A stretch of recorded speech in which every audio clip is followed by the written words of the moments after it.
Então, deixa eu voltar para a tela. Beleza, beleza, beleza. Então vamos lá, gente, vamos voltar aqui ao assunto, né? Vamos dar continuidade à nossa aula de montagem e manutenção de computadores. Na aula passada nós falamos sobre a espinha dorsal do computador, né, que vem a ser a placa-mãe, né? Por que a espinha dorsal? Porque todas as placas se conectam a ela, assim como o nosso corpo, né? Todos os nossos membros são conectados à nossa espinha, né? Por onde passam nossos nervos, os nervos, né? Que vem do cérebro e passa por todos os outros membros, né? Então, basicamente, a placa-mãe é a mesma coisa. E agora a gente vai falar um pouquinho do cérebro do computador, tá? Porque ele é a segunda parte mais importante do computador, né? Embora ainda dependa de outras partes para funcionar, sem ele, o computador não faz nada, né? A placa-mãe, com todos os outros dispositivos sem processador, não é nada, a não ser um grande peso de papel. Tá? Então, vamos começar aqui fazendo uma breve definição do que vem a ser um processador. Então, o processador, também conhecido como Unidade Central de Processamento, CPU, termo em inglês, tá? Esse termo CPU vem do Central Process Unit, é o cérebro de um computador ou dispositivo eletrônico. Sim, ele está em vários dispositivos, não apenas nos computadores, tá, gente? Ele é responsável por executar instruções e realizar cálculos que permitem que o dispositivo funcione. Tá? Eles são encontrados em uma variedade de dispositivos, desde computadores pessoais até smartphones, e desempenham um papel fundamental no desempenho e na velocidade desses dispositivos. Vamos lá, vamos falar aqui um pouquinho sobre o que eu acabei de falar. Como eu falei, a unidade central de processamento, a CPU, né? CPU, gente, não é aquela caixa metálica, aquilo ali é gabinete, tá bom? Muitas pessoas, quando vão tratar por computador, tratam aquilo ali como CPU. Não, aquilo ali é o gabinete. CPU está dentro dele. CPU é o processador, aquela pecinha metálica que está lá dentro, tá? Então, ele é responsável por receber instruções vindas do sistema, tá? E ele armazena essas instruções em algum lugar, que pode ser a memória RAM ou os seus registradores. Registradores, para quem não sabe, é a memória que acompanha o processador. É a memória interna e de rápido acesso, né? Ou seja, se ele armazena nos registradores, ele tem um acesso muito mais rápido do que se ele armazenasse na memória RAM. Muitas vezes, um dos dispositivos do processador, que é o controlador, se não me falha a memória, ele fica buscando na RAM instruções para que seja anexado nos registradores, para que o processador possa possa fazer o cálculo, né, vindo dessa instrução, e devolver ou para um registrador ou para a memória RAM, que da RAM ela vai para algum outro lugar, seja uma impressora, seja exibição na tela, por aí. Tá? Então, eles são encontrados em uma variedade de dispositivos, desde computadores pessoais até smartphones. Sim, é verdade. Hoje você tem uma grande variedade de dispositivos que produzem, que dependem de um processador, inclusive atualmente os carros, né? Você chega hoje na loja, você vê lá aquele carro com aquele painelzinho, né, touchscreen. Sim, ele depende de um processador, não um processador tão veloz quanto os que vêm em nossos computadores, mas sim dependem de alguns processadores. Tá? E nossos smartphones também possuem processadores, né? Você chega aí com o MediaTek, que é um dos mais conhecidos, você tem o Snapdragon, que é um dos mais conhecidos, você tem o A1, se eu não me falha a memória, que é o da Apple, um dos mais recentes, né? O Gen 1 da Snapdragon para celular. Aí você tem a AMD computador, né? Você tem a série AMD Ryzen e você tem a série Intel Core, né? Intel e-Core, né? Agora, se não me engano, é o novo termo que eles estão adotando para a nomenclatura de seus processadores. Tá? Então, a gente vai conhecer agora algumas das principais características desses dispositivos, tá bom, gente? Então, quais são as características dele? Vamos lá. Primeiro ponto, velocidade de clock. A velocidade de clock é medida em hertz, tá? E essa é uma das características mais visíveis e importantes de um processador. que eu quero dizer com isso? Que, de acordo com a velocidade de clock dele, ele vai ter maior desempenho ou menos desempenho. Tá? Ela representa a taxa com a qual o processador executa instruções. Processadores com velocidade de clocks mais altas tendem a executar mais tarefas mais rapidamente, mas a eficiência e desempenho também dependem de outros fatores. Sim, como memória RAM, como o barramento da placa-mãe, como armazenamento de mídia, tá? Tudo isso aí depende, mas fundamental é um bom processador.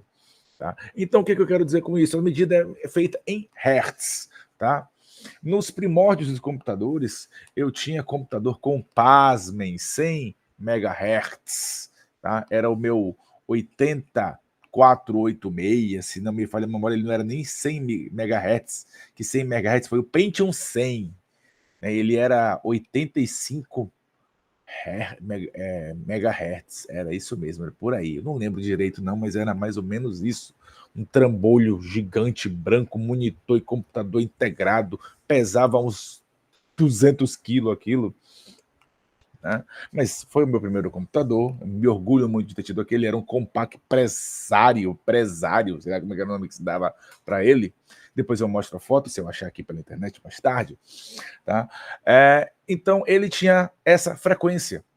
Saiu então o Pentium 100 MHz, o seu clock era muito mais veloz, conseguia executar muito mais coisas ao mesmo tempo. Né? A memória RAM na época era, pasmem também, 16 megas, o meu era 8 na época, 8 megas de memória RAM, olha só. Hoje você para e pensa, meu computador tem 16 gigas, né? 8 megas, não é nem um, não é nem um 10 avos do que eu tinha naquela época. Tá? Então, a velocidade de clock é muito importante. Então, você tem a velocidade, ela é medida em hertz. Tá? As máquinas hoje são 3.2 GHz, 4.1 GHz. E 1 GHz, né, equivale a 1000 MHz. Tá? E ele tem mais ou menos a medida de 1 GHz é de 10 elevado a 9, o que dá 1 bilhão de hertz. 1 bilhão de hertz. Gente, é muita coisa.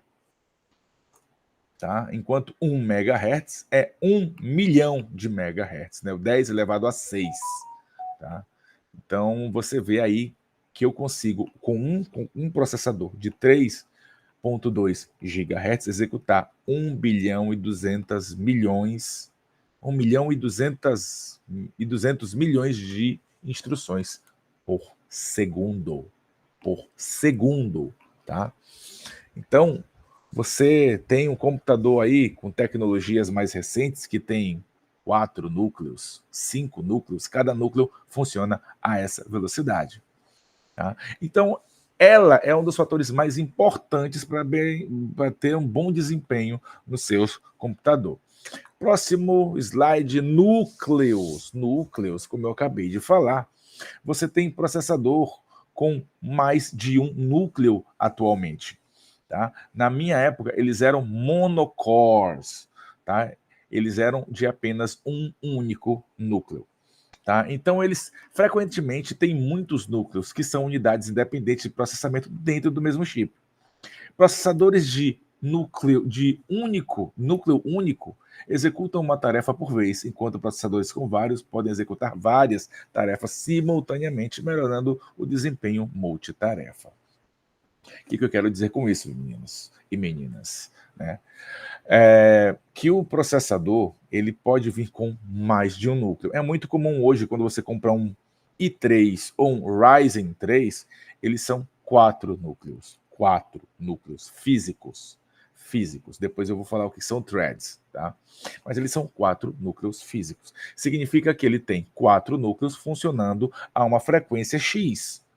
Tá? Significa, então, que ele consegue fazer 4 vezes x, sendo x a velocidade do seu computador, tá? Que pode ser 1.8 GHz até 4.1 GHz, se não me falha a memória, não tem série 3, Ryzen ou série I, com mais do que 3.2 GHz, eu não tenho certeza, gente, eu posso estar falando besteira, mas eu vou continuar falando, tá?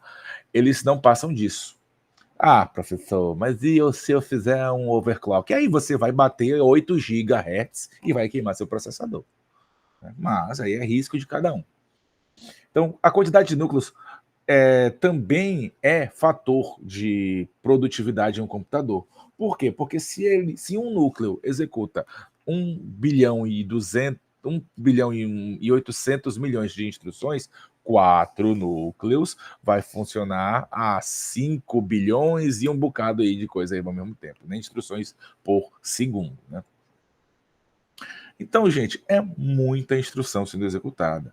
Aí você, ai, meu computador tá lento, deve ser vírus. É um monte de programa que está executando ao mesmo tempo ali e está consumindo todo o seu processamento, muitas vezes. Sim, também pode ser um vírus. Mas às vezes muitas instruções sendo executadas ao mesmo tempo. Você abriu 50 abas do Google no seu computador, meu amigo, não existe memória que vai aguentar, muito menos processamento. Começa por aí. Tá? Qual é o segundo ponto, o terceiro ponto que nós temos que falar aqui de processador? A arquitetura ao qual ele está sendo desenvolvido ou ao qual ele foi desenvolvido, né? Eu vou falar mais detalhes sobre arquitetura daqui a pouco, tá? Mais para frente. Então aqui eu vou dar só aquela pinceladinha besta, tá bom? A arquitetura de um processador se refere à maneira como ele organiza suas operações internas e a capacidade de executar instruções complexas. Arquiteturas mais recentes tendem a ser mais eficientes em termos de energia e desempenho. Sim, energia e desempenho hoje são fatores cruciais para o uso de computadores. Quanto menos energia ele consumir, melhor. Quanto mais desempenho ele tiver, melhor. E geralmente essa combinação nem sempre é uma via de mão dupla ao qual os carros seguem em conjunto. Muitas vezes, para ter menos energia, você capa desempenho. Para ter mais energia, você tem desempenho. Então, se você tira uma coisa, você depende da outra, você reduz da outra. Tá? E arquiteturas existem hoje em geral, né? Alguns modelos de desenvolvimento que, por exemplo, a arquitetura Ryzen da AMD, a arquitetura x86, ou melhor, x64 da Intel, tá? E temos o ARM, que é mais visto muito em celulares hoje em dia. Mas eu ouvi dizer que estão desenvolvendo tecnologias, dispositivos semelhantes a computadores, utilizando também essa arquitetura.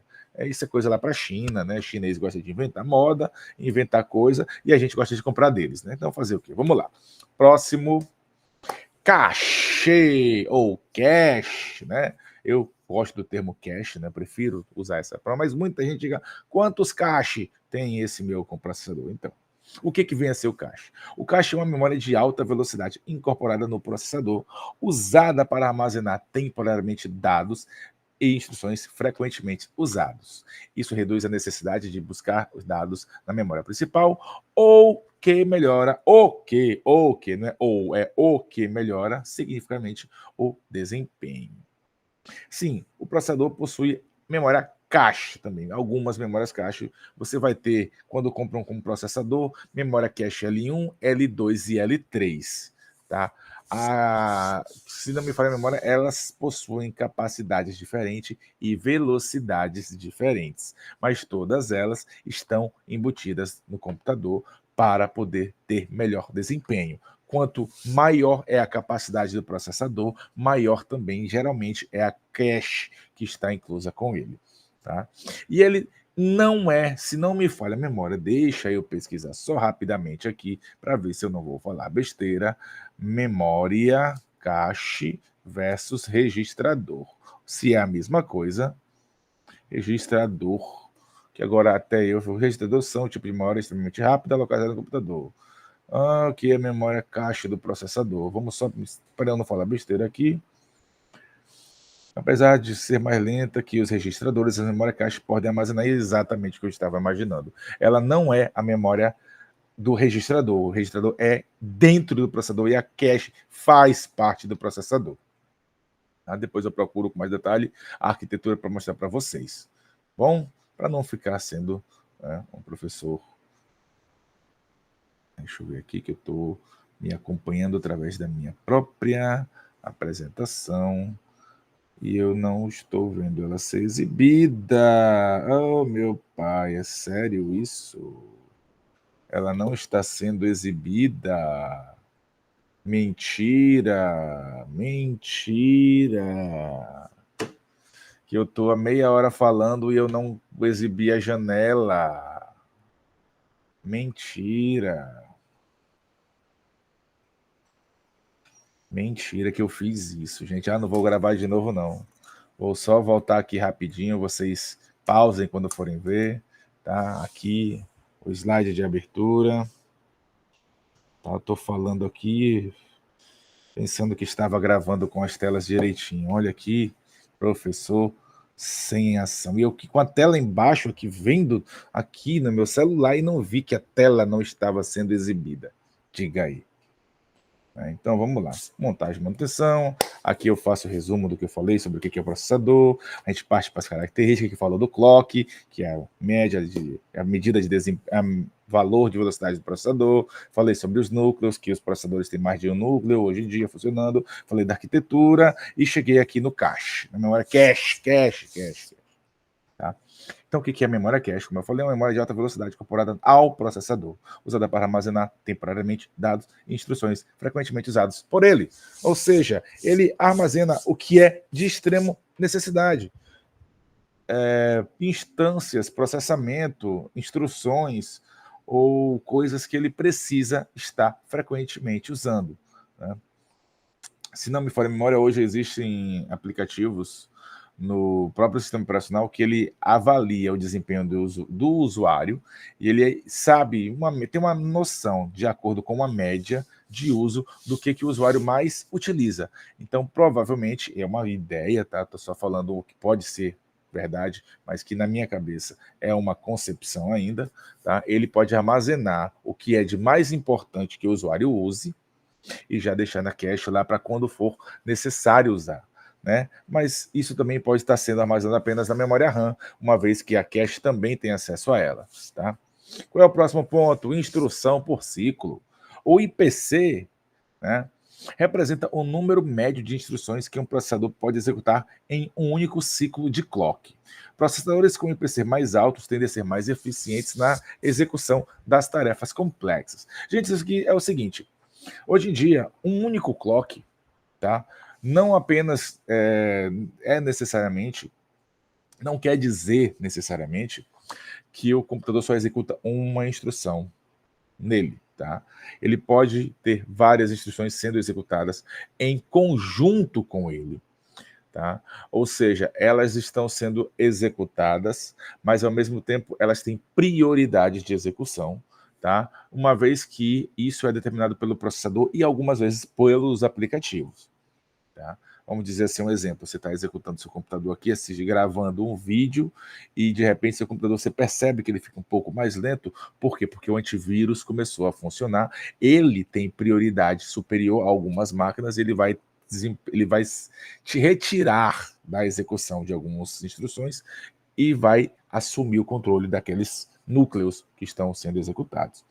Tá? Mas isso significa também que você pode estar executando uma instrução, mais de uma instrução por ciclo, porque um computador ele tem os threads, né, que são a utilização de mais de uma instrução por ciclo. E eu acho que é a próxima que a gente vai falar daqui a pouco. Tá? Tecnologia de fabricação. A tecnologia de fabricação se refere ao processo usado para criar o processador. A medida é em nanômetros e afeta a eficiência energética, o desempenho e o tamanho do processador. Tecnologias mais recentes tendem a oferecer maior eficiência e desempenho sempre, gente. As tecnologias mais recentes tendem a fazer isso. Deixa eu ver aqui, só para ter uma noção, qual é o atual nanômetro dos processadores da série I. Intel, Intel i5 11, 11ª geração. Deixa eu ver aqui quantos nanômetros ele tem. Cadê? 11, data de introdução, cache. Cadê? Eu quero ver os nanômetros. O meu, Deus, não me engano, é esse daqui. E cadê? Litografia, se não me engano. 10 nanômetros. O meu processador, que é um Intel Core i5 da 11ª geração, ele é feito com 10 nanômetros. E o atual, deixa eu ver aqui, Core i5, 13ª geração. Deixa eu ver aqui quais são os mais parrudão. Isso daqui, 4.6 GHz. O negócio tá em turbo. Tá? Número de núcleos, 10 núcleos. Caramba, queria muito um desses. Litografia Intel 7. Se refere à tecnologia de semicondutor usada para fabricar considerados expressão nanômetros. Existe que o recurso, então, de 10, a atual é feita em 7 nanômetros, ou seja, reduziu ainda mais o tamanho do processador. Né? Ele está de 10 nanômetros, desceu para 7 nanômetros. Tá? Então, esse aí mostra aí como está sendo a evolução dos processadores. Né? Da 11ª para a 13ª, ele reduziu 3 nanômetros. Tá? Hyperthreads e Simultaneous Multithreading, SMT. Então, essa tecnologia permite que um único núcleo físico execute várias threads, fluxos de instruções, simultaneamente. Ou seja, isso pode melhorar o desempenho em multitarefas e aplicações que fazem uso intensivo de threads. O que isso quer dizer, gente? Como eu falei agora há pouco, um núcleo pode trabalhar como se fosse 2. Então, esse meu computador, se não me falha a memória, ele tem 11 núcleos. 11, meu Deus, ele tem 6 núcleos. E ele tem 12 threads. Como assim, professor? Ele tem 12 núcleos físicos? Não, ele tem 6 núcleos físicos. 6. Tá? Só que ele consegue executar, teoricamente, mais de 2 instruções por núcleo por segundo. Ou seja, se ele executa ele tem... Deixa eu ver qual é o clock aqui do meu. Eu digo para vocês já rapidão aqui. Painel de controle.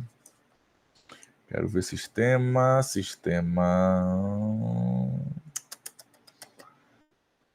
Bora, filho, categoria, sistema. Ele tem, o 1113H, 11.300H, peraí. Deixa eu ver qual é esse processador aqui. Quantos núcleos tem esse meu processador de fato? Só um minutinho. Que tristeza. O meu tem 4 núcleos, 8 threads.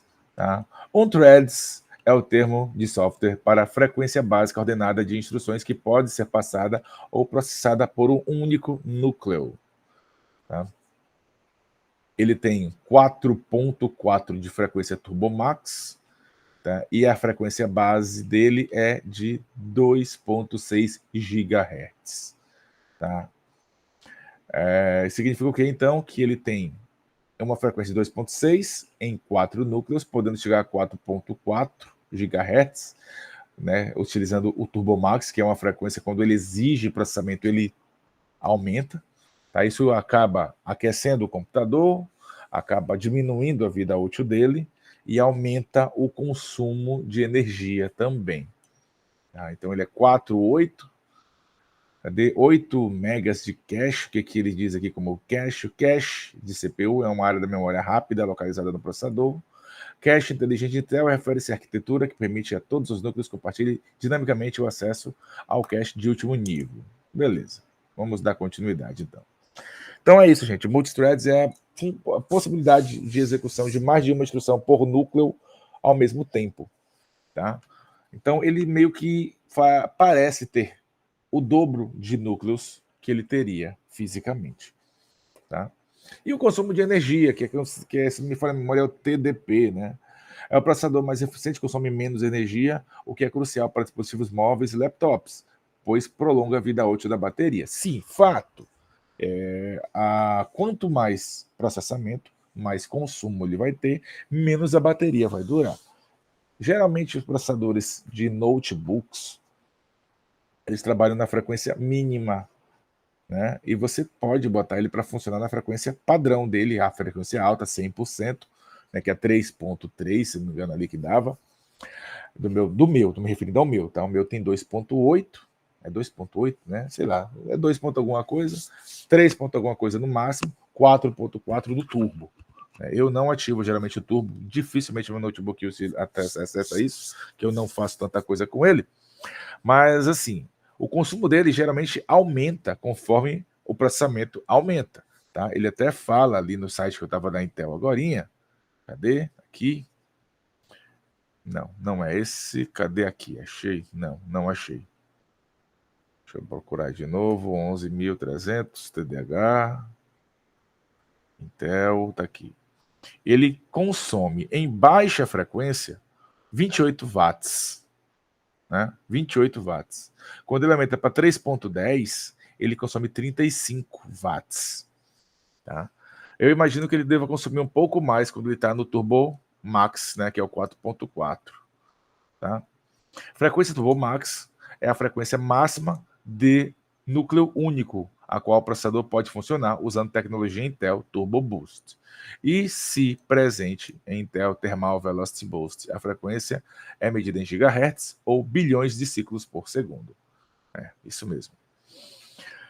Então tá aí, ele, de acordo conforme, ou melhor, de acordo com que ele vai aumentando o processamento, mais ele vai consumir. Se ele processa menos, menos ele consome. E, consequentemente, menos ele esquenta ou mais ele esquenta, né?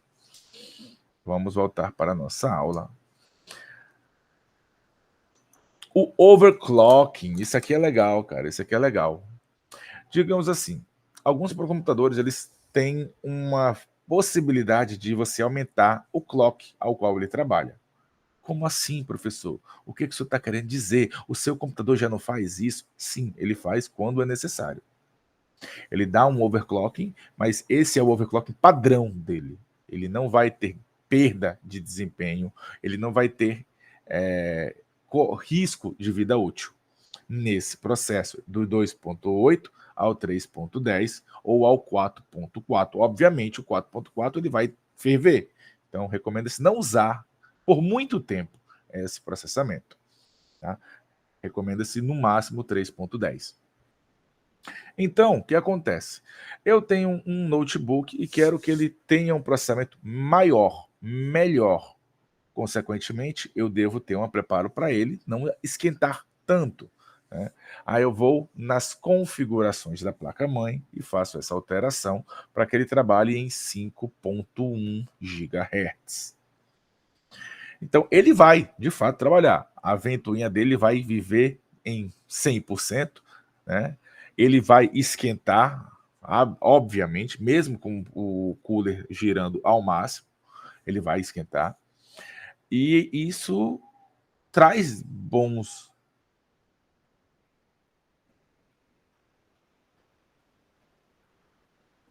Ouvi alguma coisa? Não sei se era minha cachorra. É, minha cachorra chorando. Já já vou lá, vou finalizar logo isso aqui.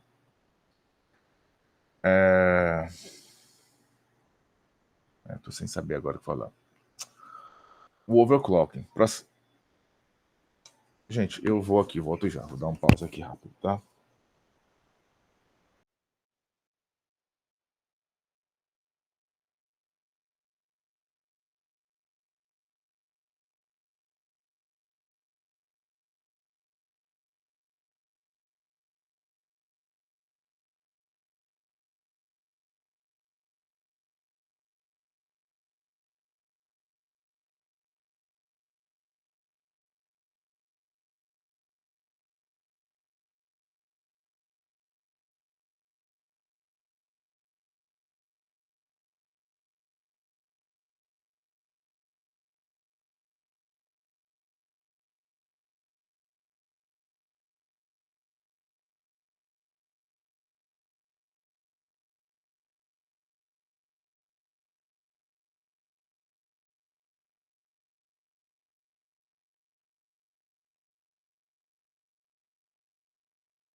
Desculpa, gente, minha cachorra ela é cega e surda, vocês sabem, né? E ela estava presa. Então, assim, alguns processadores podem ser overclocked, ou melhor, podem sofrer o overclock, né? O que pode aumentar a velocidade do clock, além das especificações padrão. Isso pode melhorar o desempenho, mas também pode aumentar o consumo da energia e o calor gerado. Existem até torneios de overclock, onde os caras botam o processador para funcionar a 10 GHz. É um exemplo, né? Eu não sei qual foi o recorde que teve, mas os caras, para não aquecer tanto o processador, usam nitrogênio líquido para resfriar, gente. Nitrogênio líquido é menos não sei quantos graus, para você ter uma noção. Obviamente, o processador queima no processo, né? Mas eles lutam para ter sempre um overclock maior que o outro, né? E vamos aqui, já chegar na reta final da nossa aula, falar um pouquinho das arquiteturas dos processadores. Como eu falei para vocês, a arquitetura tem evoluído ao longo do tempo, com várias arquiteturas diferentes, né? Os processadores evoluíram com o tempo, obviamente. Então, eu vou mencionar algumas das arquiteturas mais proeminentes que foram desenvolvidas ao longo dos anos. Então, a gente começa aqui ó, com a arquitetura x86, tá? A arquitetura da Intel. Tá? Ela é uma das arquiteturas de processadores mais amplamente utilizada, dominando o mercado de PCs. Foi introduzida pela Intel com o processador 8086. Por que x86? Porque ele geralmente variava esse valor aqui. Do 80, tá? Ele variava o 8086, né? O 8086, que posteriormente evoluiu para o 286, o 386, o 486. Eu comecei nessa geração aí, tá? Com aquele meu compact, o 486, e assim por diante. A arquitetura x86 é conhecida por suas instruções complexas e é compatível com uma ampla variedade de softwares legado. Gente, softwares legado que eu me refiro são softwares antigos, tá? Então, quando ele surgiu nessa tecnologia, né, quando esses processadores surgiram, eles eram compatíveis com as versões anteriores a dele, né? E toda atualização é compatível com a versão anterior. Então, hoje, a série I, né, que é mais atual, que é x64, se não me falha a memória, que é a evolução, inclusive, dessa, tá? É também compatível com essa arquitetura. Temos a arquitetura ARM, como eu falei, ela inicialmente projetada pela ARM Holdings. Essa arquitetura se tornou dominante no mercado de dispositivos móveis, como smartphones e tablets. Ela é conhecida por sua eficiência energética e é amplamente usada em dispositivos embutidos ou de baixo consumo. Processadores ARM também têm encontrado uso crescente em laptops e servidores. Tá vendo como eu falei? Na China está acontecendo isso. Não sei aqui no Ocidente, mas na China muitos notebooks estão sendo vendidos hoje com processadores ARM ou até mesmo com processadores como esse celular, como é que é o nome? Snapdragon, né? Vamos para o próximo. A arquitetura MIPS, né? Microprocessor Without Interlocked Pipeline Stage. Não me pergunte o que isso significa, tá, gente? É conhecida por sua simplicidade e eficiência. Tem sido usada em várias aplicações, incluindo roteadores, sistemas embarcados e videogame, como o PlayStation 1, né? O classicão, aquele trambolho azul, branco, né? Azul, branco, grandão. PlayStation 1, salve PlayStation 1, saudades de sua geração, de sua época, né? Quase que 20 anos após a sua geração, você está lá, parado, estagnado, esquecido. Não por mim, adoro jogar teus jogos, não por mim, né? Temos a arquitetura Power, desenvolvida pela IBM. A arquitetura Power, também conhecida como Power, beleza, é usada em uma variedade de sistemas, desde servidores de alto desempenho até supercomputadores. Ela é valorizada por sua escalabilidade, desempenho e confiabilidade. Então aqui essa arquitetura Power não é de computadores como nossos notebooks que a gente tem aqui.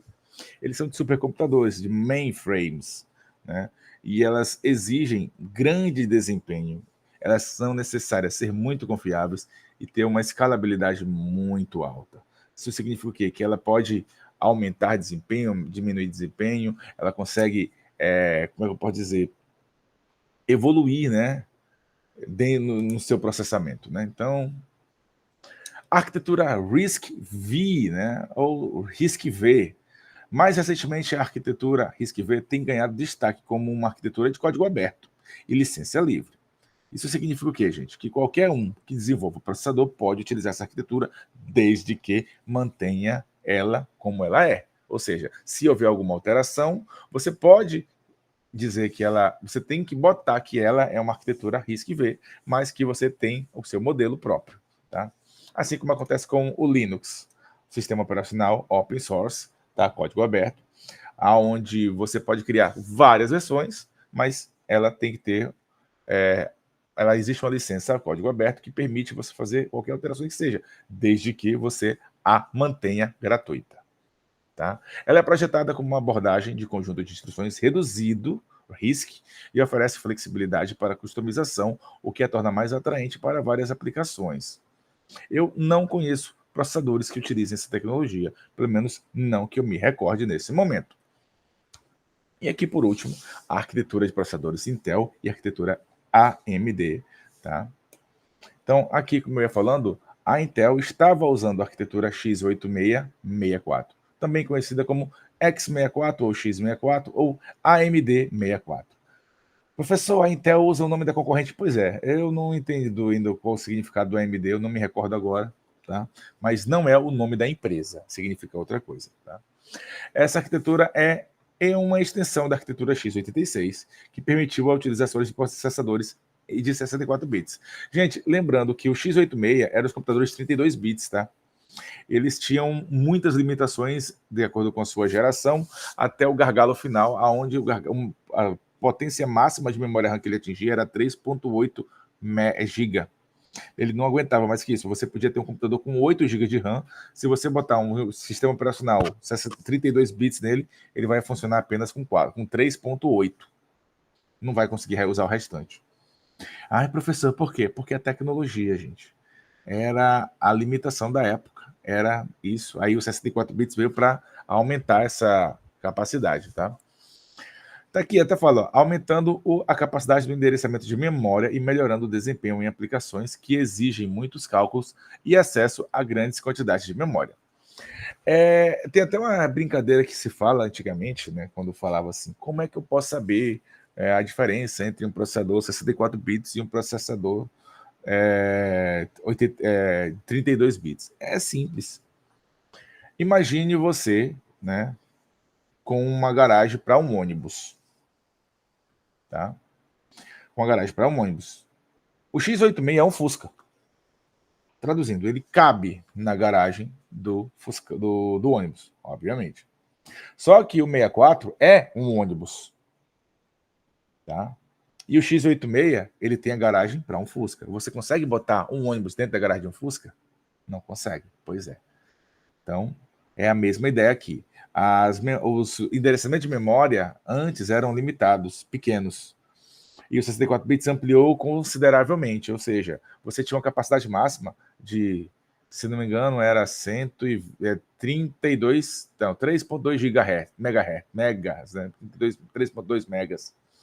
E com a 64 bits, se não me engano, o limite é 256 gigas. Olha a diferença. Né? Tem uma capacidade máxima. Tá? Meu processador aqui, minha placa-mãe, ele aguenta até 32. Se não me falha a memória, deixa eu ver aqui com a capacidade máxima dela, é 32 a 64. De capacidade, tamanho máximo de memória, de acordo com o tipo da memória, 64 GB. Eita, professor, tudo isso? Pois é, o meu tem 8 só. Tristeza, né? Arquitetura Ryzen AMD, a arquitetura do meu computador de mesa, que está lá no meu quarto, meu computador gamer, né? Que de gamer não tem nada. A AMD lançou a arquitetura Zen, né? Que estreou com a série de processadores Ryzen.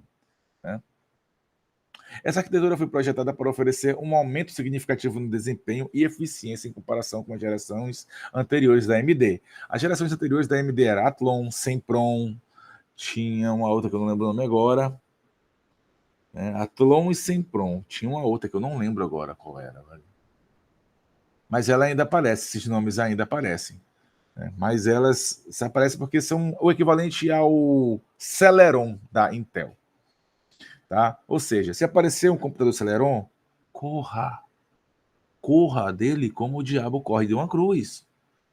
Você vai comprar PC da Xuxa.